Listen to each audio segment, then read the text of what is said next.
The engine of my 2003 Honda Civic sputtered to life at 5 a.m., just like every morning for the past 4 months.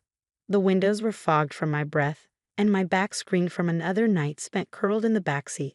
I wiped the condensation away to see the familiar view, the parking lot of the 24-hour gym where I showered each morning, pretending to be an early morning fitness enthusiast instead of what I really was, homeless. My name is Emma, and this is the story of how my family's cruelty became their downfall. 6 months ago, I lost my job at the marketing firm where I'd worked for 3 years. Budget cuts, they said. Last in, first out. Within 2 months, my savings were gone. By month 3, I'd sold everything valuable. By month 4, I was living in my car, too proud to tell anyone at first, then too desperate to care about pride. The morning I finally swallowed my shame and called my parents, I just spent a night in below freezing temperatures. My fingers were so numb I could barely dial. Emma? My mother's voice was surprised. It's early. Mom, I need help. The words tumbled out, job loss, eviction, living in my car. Just for a few weeks, until I get back on my feet. The silence stretched so long, I thought we'd been disconnected.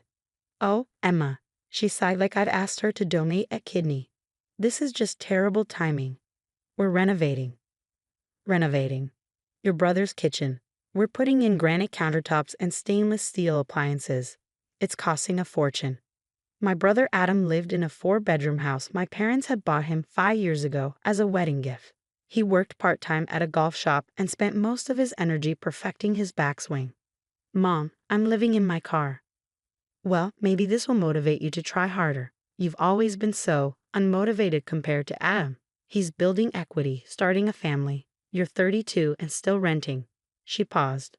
We're renting. I'm not asking for money, I said, my voice breaking. Just a couch. Just somewhere warm. I'm sorry, sweetheart, but we simply can't right now. The contractors are using our guest room for storage. Besides, your father's back has been acting up. We need our space. I hung up without saying goodbye. That was January. By March, I developed a routine. Gym shower at 5:30 a.m. Job hunting at the library from 7 a.m. to 6 p.m. Dinner from the dollar menu. Sleep in the Walmart parking lot, rotating locations so security wouldn't notice. Repeat. I applied for over 200 jobs. I attended interviews in a suit I kept wrinkle-free in a garment bag, praying they wouldn't notice I'd done my makeup in a gym bathroom. I smiled and projected confidence while my stomach growled and my car's check engine light glowed like a threat. My parents, meanwhile, documented Adam's kitchen renovation on Facebook. Italian marble backsplash, custom cabinets, a wine fridge, chef-grade range. Post after post of my mother posing with contractors, Adam grinning beside his new appliances, while his wife Nicole uploaded photos to their dream home journey Instagram. The comments poured in, gorgeous. Parents of the year. Adam is so lucky to have you. I watched from the library computer, wrapped in my winter coat because I couldn't afford to run my car heater.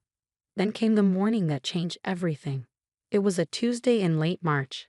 I just arrived at the library when my phone rang, an unknown number. I almost didn't answer, assuming it was a debt collector, but something made me pick up. Ms. Walker? This is Patricia Reeves from the City Building Department. I'm trying to reach you regarding the property at 425 Maple Street. That was Adam's address. I'm sorry, but I don't live there, I said. That's my brother's house.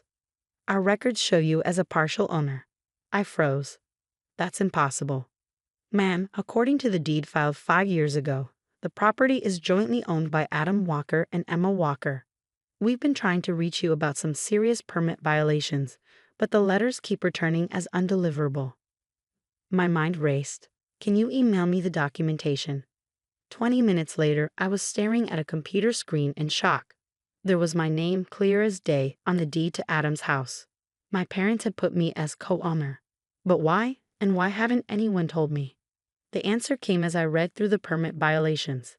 The renovations my parents were funding. Not a single permit had been pulled. No inspections. No approvals. According to the city, the work was illegal. But that wasn't the worst part. The inspection report, triggered by a neighbor's complaint about construction noise, had uncovered something far more serious. The contractor my parents hired, their golf buddy's son who gave them a family discount, had removed a load-bearing wall without supports. The kitchen ceiling was sagging. The entire second floor was at risk of collapse. And as co-owner, I was legally liable. I called Patricia back. I had no knowledge of these renovations. I don't even live there. That's something you'll need to discuss with code enforcement. But Ms. Walker, that house is currently condemned. No one can occupy it until the structural issues are resolved. Condemned. As of this morning, we posted the notice an hour ago. The occupants have 48 hours to vacate.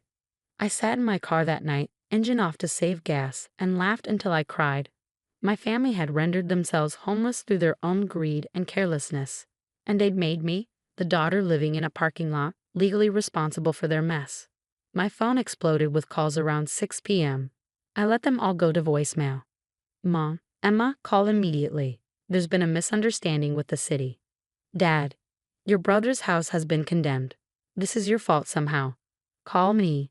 Adam, what did you do? What did you do? The next morning, I met with a lawyer at Legal Aid, a kind woman named Sandra Moss who reviewed my documents pro bono. This is fascinating, she said. Your parents put you on the deed for tax purposes. Joint ownership with their children meant lower property taxes. But they never told you because they didn't want you to have any actual claim to the property. Can they do that? They did do it. And now you own half of a condemned house. She leaned forward. But here's where it gets interesting.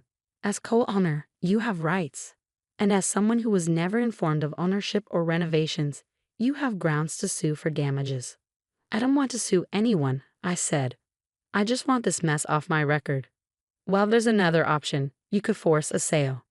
That afternoon, I finally answered my mother's 15th call. Where have you been? She shrieked. Do you know what's happening? They've condemned Adam's house. They say the renovations were illegal. I know, I said calmly. I'm co-owner, remember. Silence. Of that, she said finally, that was just paperwork. For taxes, you don't actually. According to the city and my lawyer, I actually do. Your lawyer? The one helping me navigate the criminal liability I'm facing for the illegal renovations done to my property without my knowledge. Emma, don't be dramatic. We'll handle this. Your father knows people. The same people who recommended the unlicensed contractor who removed a load-bearing wall. Another silence. What do you want?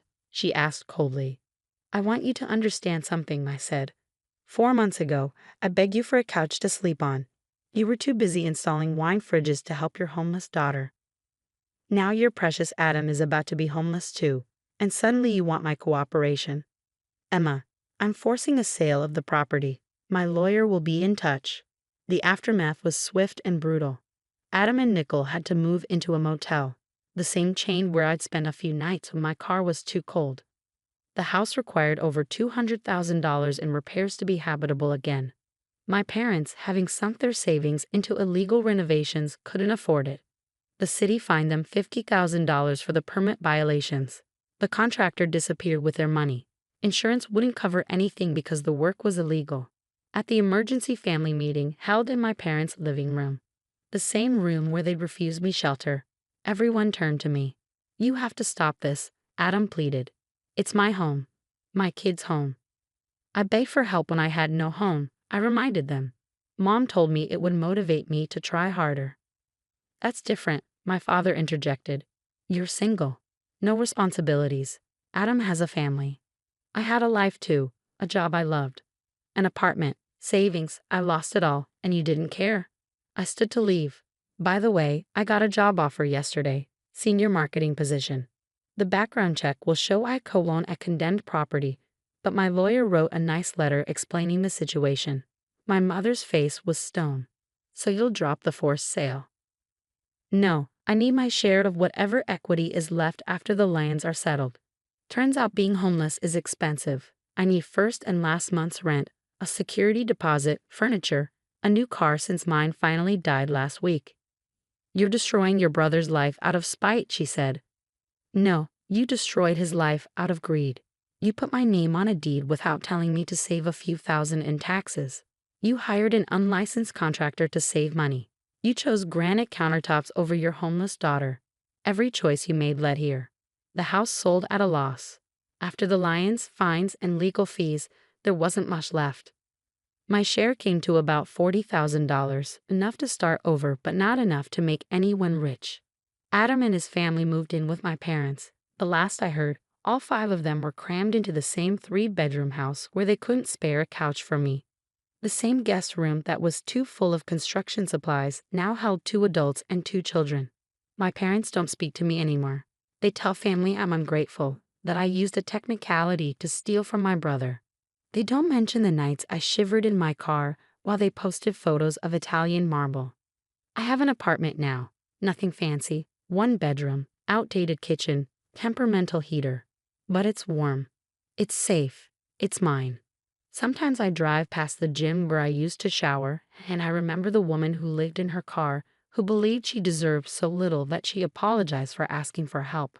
I remember the morning I called my parents, how small my voice sounded, how their rejection felt like confirmation of my worthlessness. But mostly I remember the city inspector who unknowingly saved my life. Because sometimes justice comes from unexpected places. Sometimes the people who refuse to help you end up helping you more than they ever intended. My brother texts occasionally, asking when I'll get over it and help them figure out their housing situation. I never respond. They had a chance to help when I was desperate. They chose renovation over relationship, appearances over family. Now they're learning what I learned in that cold car. Karma might drive slowly, but it always arrives at the right address. And sometimes, just sometimes, it brings a building inspector with it.